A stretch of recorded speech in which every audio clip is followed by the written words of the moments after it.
He says, if you truly reflected on the Qur'an, you would come to the conviction that there are no inconsistencies in it. There are no contradictions in it. It has to be the word of Allah. That's an intellectual exercise of tadabbur. There are two sides of it. But the thing is, when do we engage with salat, with tadabbur?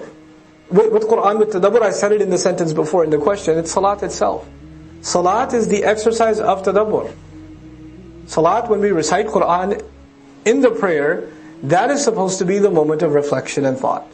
Ideally. Why is that? Because the concept of thinking clearly means you're not thinking about other things and you're not distracted. Allah created this institution in which you're forced to leave everything out. You're forced to not be doing business, not be checking your text messages, not be making a phone call, not be talking to anybody else, not even be looking around, not even be making unnecessary bodily motions. You're physically restrained. You're restrained in your situation, in the things you say, and it's the perfect opportunity for you to now genuinely leave the world behind and truly reflect.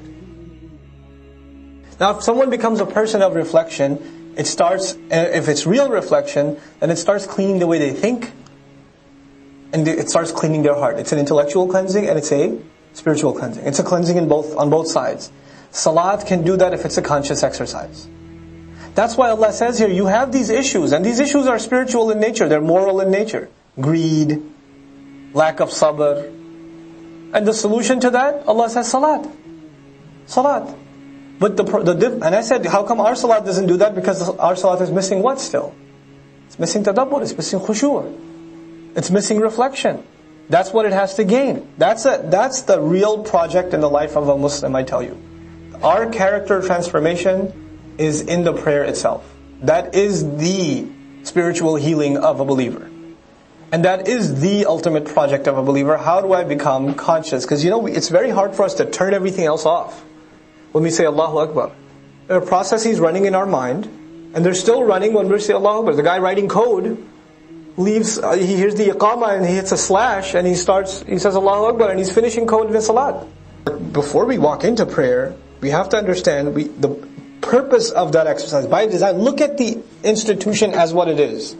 Look at what it is. Look at what it makes you do even physically. Look at what it makes you do. It makes you leave the world behind. If you're not, and on the outside, physically we all leave the world behind when we pray. That's a fact. I mean, physically, I'm not making money when I'm praying, and I'm not, playing when I'm praying. I'm not doing any of that. Physically, we're all we're in the same line, we're making the same motions. But internally, we may all be on different pages. Right? That's the salat being talked about.